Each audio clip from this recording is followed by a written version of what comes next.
Hey guys, it's Mitch. How's it going? All right, time to get back into Alan Moore's attempts to turn Wildcats into a real team book.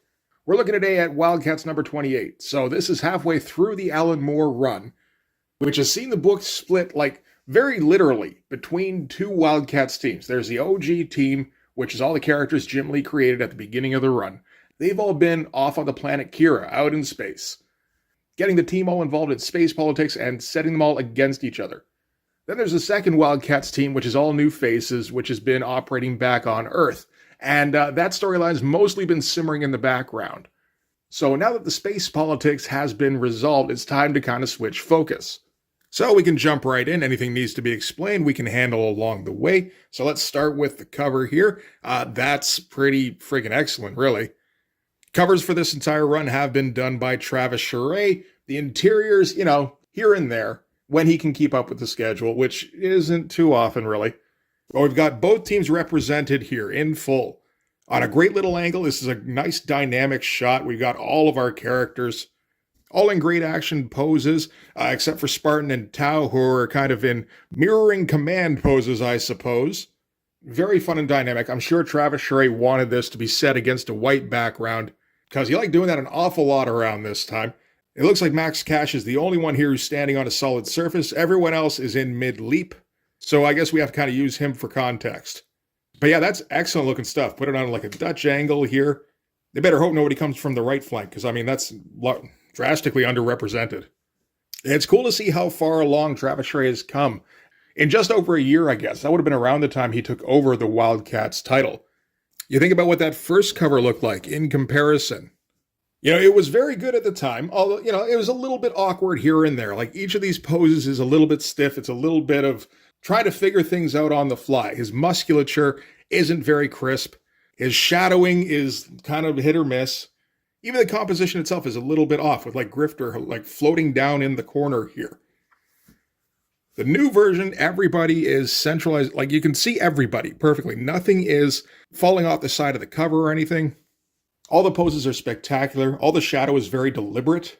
Look at how smooth the pose is on Ladytron here. And again, super dynamic. We're getting a foreshortened foot and everything. That feels outside of Travis Charest's wheelhouse, but he's incorporating it flawlessly.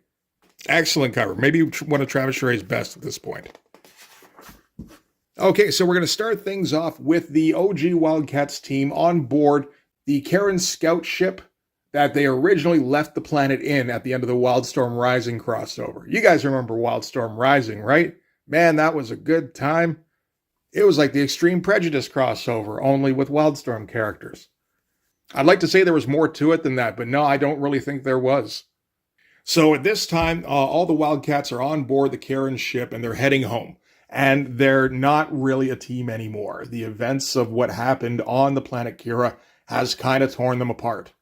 Most particularly, Zealot and Emp were set up as sort of the figurehead leaders for their warring clans, like the Coda and the Caribum Senate, I suppose.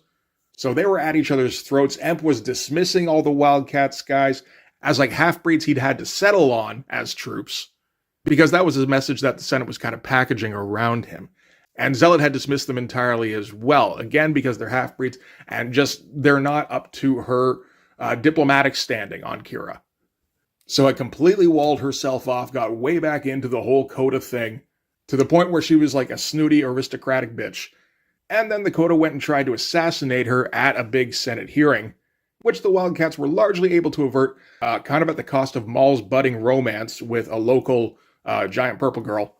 So that severed any ties Zealot had with the Coda. It also kind of served to wake up Emp to just how much he was being manipulated by the Senate, because they were looking at how they could spin this into a victory for them. So they all decided to pack up, get back on the ship, and head back to Earth. The problem is everybody kind of hates each other now. So when we cut back to them here, Warblade is at the front of the ship by the looks of it, and he's going through the one thing that he had going on during their entire trip to Kira. Like, everybody had like a little bit of an arc while they were on Kira, except for Warblade.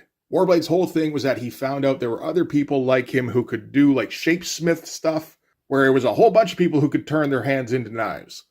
And it felt like that was going to turn into some kind of character development for him, but I think with the number of pages that Alan Moore had on a per issue basis, You know, it was 22 pages divided between two teams, and so that usually meant 11 pages per team. There just wasn't room to explore anything with Warblade. And I mean, he's the character. I don't think anybody cares if Warblade's a character so much. You know, people want to know a bit about Spartan or Voodoo or Zealot or Amp. Absolutely. We'll take some Maul characterization in there as well. Why not? Warblade, you know, you can take him or leave him. But, you know, theoretically, he's got his new thing where he's got all sorts of forms that he can transform himself into. So while we're using him as a first-person narrative device, you know, he gives us a little bit of a rundown on how the trip has been so far. Not too good is the impression you get. We do get some cool forms here with Skin of Thorns. Pops up all sorts of spikes over his skin. Got the Bloodbird posture. And we're going to keep pulling back and just showing a bit more of the ship here. It's an awesome looking design. We don't get very many Travis Charest pages in this, like at all, really. So we do kind of have to savor the ones we get. This is a really nice looking one. And we end with Warblade thinking to himself, I just want to get back to Earth, then everything will be okay. Back on Earth, everything will make sense. So now we got to cut back to Earth, where nothing makes sense, naturally.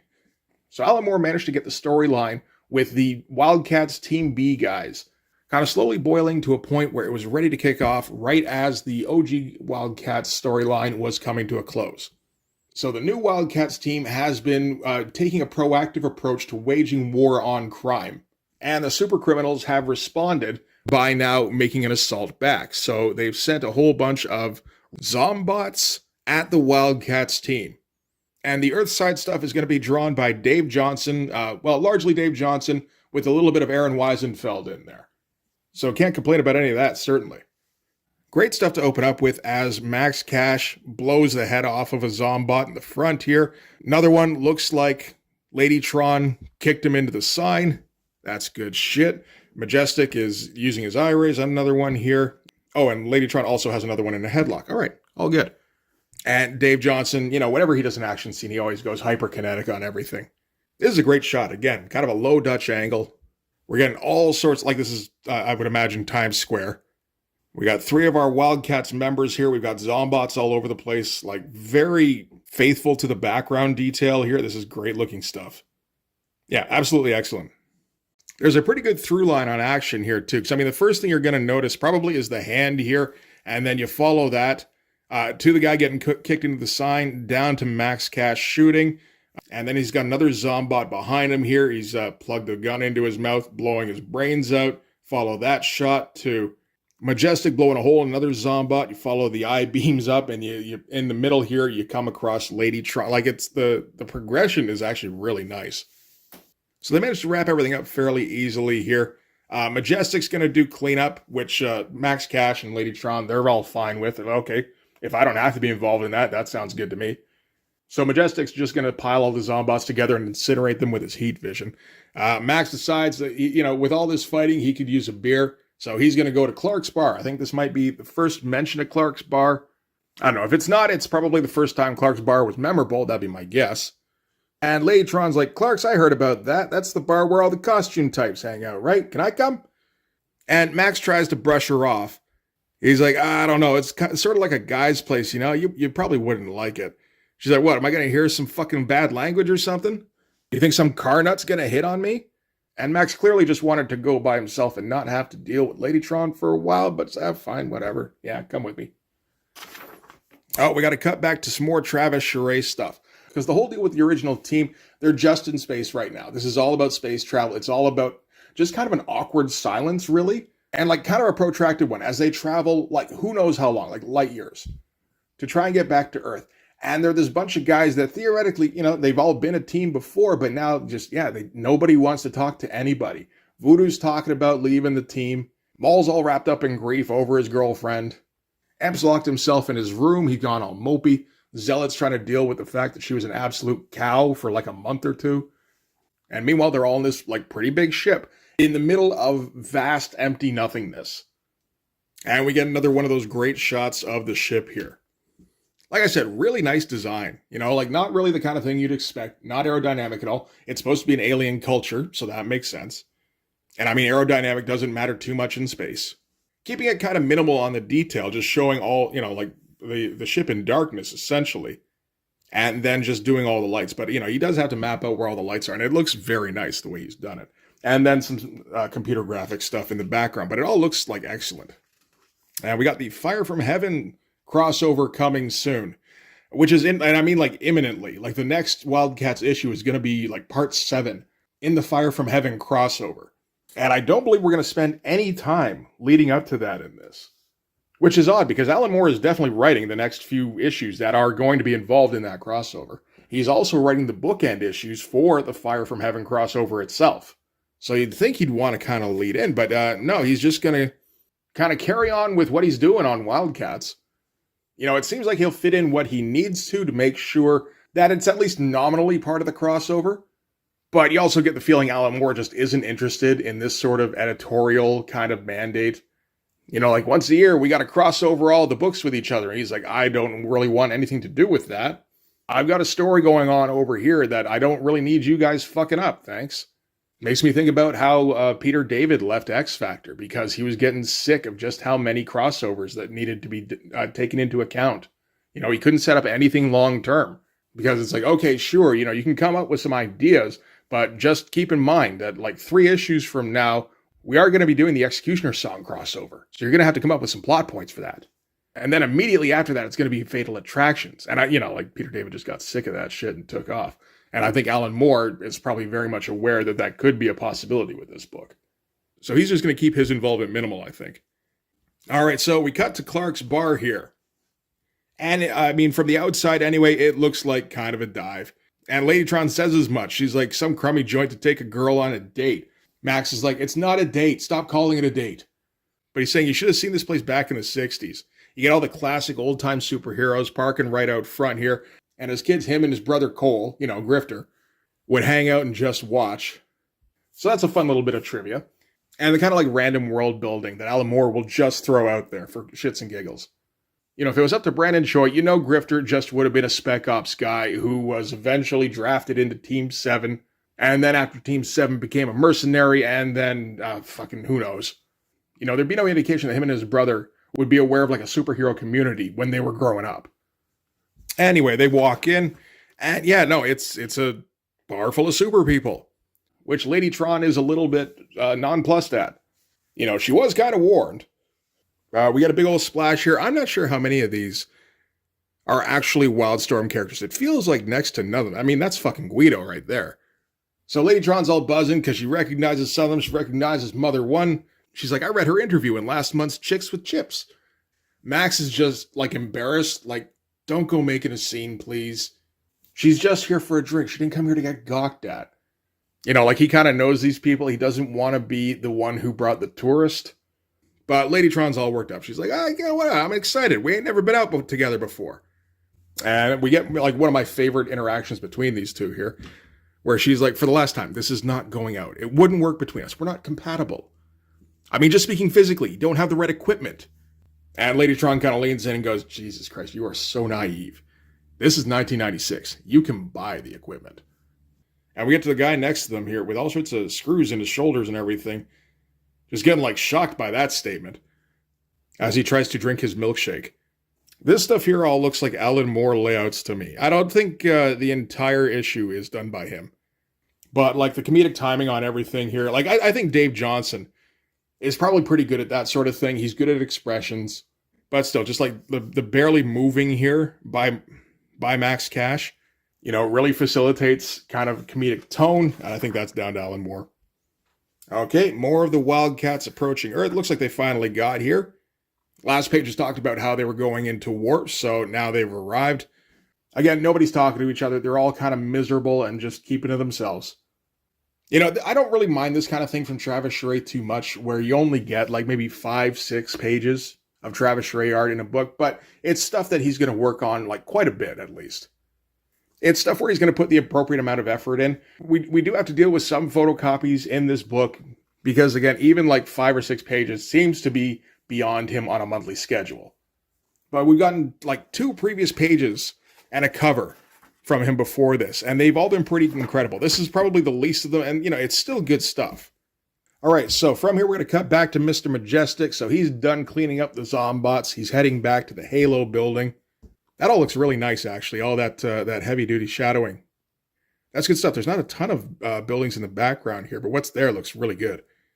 So he flies in and he's reporting directly to Savant, saying, "We managed to hold off the wave of zombots in the Lincoln Tunnel, but the crime war grows more serious by the hour. In fact, on the way back here, I overheard reports of a raid in Long Island by Chicago's Vicious Circle. In my opinion, we need to review our strategy." And he's just walking in, he's kind of blaring his presence. Not really paying attention to the background, which is that Savant and Tao were kind of in the middle of something when he wandered in. So yeah, it looks like they're banging now, and I think this is the first time we're finding out about that.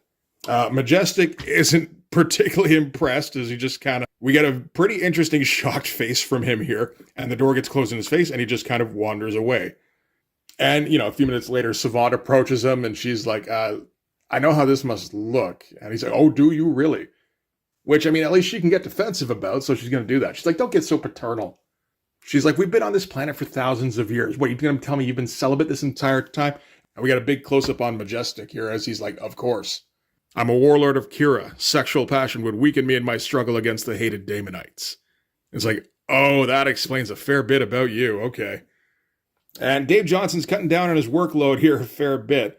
But you think about that first splash we got, well, the spread we got here, how much detail he had to throw in that thing, you can grant him, like, taking it easy on these pages here. This is all just talking head stuff anyway.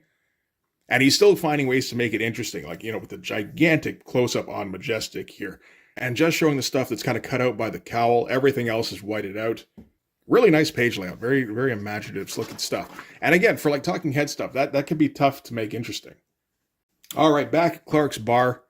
Focus back on Max Cash. He's just leaving the bathroom, which is, it's got like the boys and girls symbol on the top, but the guy is just, a dude with a cape. I'm not sure what the girl's symbol would be. On his way out, he bumps into some dude who's walking in, and something about that doesn't sit right with him, but before he can really think about it, he realizes that Ladytron is talking to his brother, and it's like, oh, Jesus, this is exactly what I didn't want. And she's telling stories about what the Wildcats have been up to recently. Taking down the Troika, ripping the top of Harm's head off, all that shit. So Max has to go get involved, and he's all worried that she's going to tell Grifter that they're dating. And he's like, "What did she tell you?" And Ladytron's just like, relax, I already told him how you were too scared to go out with girls. And she gets into a back and forth with Deathblow here. While they're talking, Max Cash notices that guy he bumped into leaving the bathroom, only doesn't have the suitcase anymore that he had when he went in. And he's like, "Wait a minute, I recognize that guy." And I think he was a guy who did show up during the early part of Alan Moore's run with the Earthside team. But apparently that dude's a supervillain, and there's no reason he should be in a superhero bar. So he runs into the bathroom, sees the case that he left there, and then, doesn't have any time to react. Big old explosion goes off, tears a hole in the side of the building. Great looking stuff. Nice looking shadows. Nice and dynamic.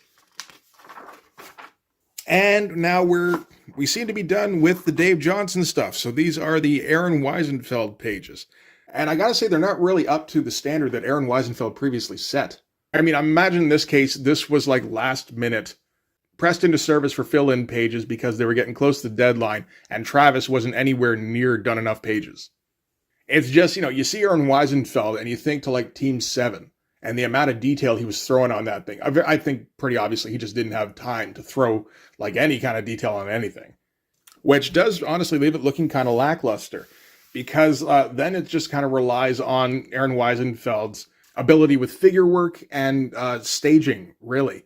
And I don't think he's even got the time to do like interesting looking staging. So he's just got to do very basic storytelling. And if we're talking about Aaron Weisenfeld's figures and like expressions and stuff, it's probably the weakest aspect of Aaron Weisenfeld's work at this time. So, if you're all excited about Aaron Weisenfeld being on this book, it's like, this isn't really the book for that, unfortunately. You do have to go back and check out his Team 7 stuff or go forward like a year or so and check out Deathblow versus Wolverine, which looks completely different from anything he's ever done. But anyway, they're just kind of sorting through the rubble. And, Max Cash was right at ground zero there when the bomb went off. He's not dead or anything. He's not even really seriously injured, but he is going to have to get taken to hospital because, he's unconscious. And Ladytron's all worried about him because, again, she's, fixating on him. In the background, we can hear Clark. We don't see him. I don't think we're going to see him until Warren Ellis is writing Stormwatch. So you just see a word balloon off in the background going, "Great Scott! What the fuck happened to my bar? What's this going to do to my insurance? Please, God, let this be a dream, a hoax, or an imaginary story." So, fun bit of background business. And while Ladytron is fretting over Max, death blows like, save the comforting words for later. You got to call your people. Tell them their super war just went nuclear. So, Ladytron radios in to let the rest of the team know what just happened, which is that they just got bombed. You know, straight up Irish Republican terrorist kind of bombing. So Majestic is just like offended by this. He's like, the supervillains of yesterday would sneer at such crude, unimaginative brutality. This is terrible news. Meanwhile, Tao is, he's steepling his fingers and going, I disagree. If members of Stormwatch were in that bar, and of course they were at that time, or other groups, then they all have reason to get involved in this fight as well now. And he ends by saying, to be perfectly honest, we couldn't have planned it better ourselves. And seeing as how that's Tao's thing, he plans all the things, it's not too hard to figure out what happened there. He paid off the guy to bomb the bar, while Lady Tron and Max Cash were in there, as well as Grifter, as well as Deathblow, as well as who knows what other superheroes. So now they've all got a dog in the fight. And you know what? Actually, I maybe spoke a little bit too soon when I said there weren't going to be any interesting pages by Aaron Weisenfeld here. That's a really nice one. Kind of a minimalist composition, really. He was able to do it so that he didn't have to draw too much, which is, helpful when you're on a rush schedule. And honestly, very similar to the kind of thing that Travis Charest might do. But it ends up looking very nice. Again, no backgrounds, but there have been a fair few background-heavy pages in this. I don't think you can complain too much. All right, once more with the Wildcats ship as they're coming down through the atmosphere. We get one panel photocopied 4 times, because this is what Travis Charest can manage. It is a very nice panel, and there's, a whole bunch of detail in there where we've got just like the portal on the ship here. This would be like the windshield or something, I suppose. And we get the very nice shot of the atmosphere kind of changing behind Warblade here. And then some trees in the background, just indicating that they've touched down. And, this is obviously time-saving stuff that is a little bit irritating, but at the same time, it's a nice-looking drawing, and it does still get across the feeling, which is that nobody's talking to each other. Everybody's just kind of going through the motions and waiting out when they can get off this goddamn ship. All right, we're going to cut back to Max Cash. He's being wheeled into the emergency room. Again, turns out he's not seriously injured. He's just got a concussion. But even that is a bit more than Ladytron knows what to do with. So she kind of radios into Majestic, and she's like looking for fatherly advice. And he's kind of comforting, he's like, stay with him. I know there is little love lost between us, girl, but you have a warrior's heart. I guess there has been a bit of a dynamic building between Ladytron and Majestic, where she's like the rebellious teenage girl, and he's like the stodgy dad. It's been pretty far in the background, but it has kind of been there. So he's got to get off the phone with her because there's some sort of meeting going on in Halo. So walks in on that, and it's Tao and Savant meeting with Stormwatch. And Tao is chairing this, of course, and he's starting to coordinate how these teams are going to start working together to take on the super criminal element. So if you've been paying attention and you realize that Tao is orchestrating all of this, it's like, okay, so what is his goal? Because obviously he's been pulling the strings on this for a while. Where once the team was assembled, he was the one who decided what their agenda was going to be. And he was the one who decided what their strategy was going to be. Like what their tactics were and, how they were going to approach any given situation. And he was the one who wanted them to have sort of an active frontal assault on the criminal element. So now that the super criminals have responded, which he naturally would have foreseen, because that's just what, anybody could have foreseen that. He responds by bringing in more allies. So he just seems to want a large pitch battle in the middle of New York. Maybe as a distraction while he accomplishes something else. It's been a little while since I read the Gang War story, so I don't remember exactly what he's trying to do. But it is interesting knowing that Tao is the one who's pulling all the strings and just seeing what he's doing without knowing exactly why he's doing any of it. So while he's in the middle of orchestrating this whole meeting, all of a sudden the sensor trips because they've got some kind of intruders. And that wasn't part of Tao's plan, so he actually kind of stumbles for a second. They go check the readings, they see whoever the intruders are, they're extremely powerful. Savant here says, leave it to us, my love, whatever it is, we'll handle it. So when Majestic walked in on them earlier, it's not even like this is just like a tryst between them. She's like fully smitten with the guy. So out of the terribly designed Stormwatch character, honestly, all these designs are friggin' god-awful looking. Hellstrike decides he's going to go deal with the problem himself. He goes and wanders off. Majestic's like, wait, you got no idea what we might be up against. And, wait a beat after he leaves the room. And then he gets thrown out, assumingly unconscious. And everyone's like, oh shit, well, whoever that is, they just took out Hellstrike like he was nothing. So everybody get ready. This is going to be a problem. And we're not going to see who exactly it was, but, whoever it is has a green ponytail. I think we can probably guess. And we got our big shocked reaction panel by Travis Charest for some reason. Of a weird mix of Wildstorm characters. Most of the home team, the Wildcats home team, and a couple of members of Stormwatch, who I don't think I've ever seen Travis Charest draw before. But yeah, looks like the Wildcats, having returned to Earth, are now returning to the Halo building. And the first thing that happens is that Hellstrike jumps them. And they're like, get the fuck out of my face. And yeah, that is going to be it for the issue here. Oh yeah, and they put all the credits at the end, of course. I don't like that at all.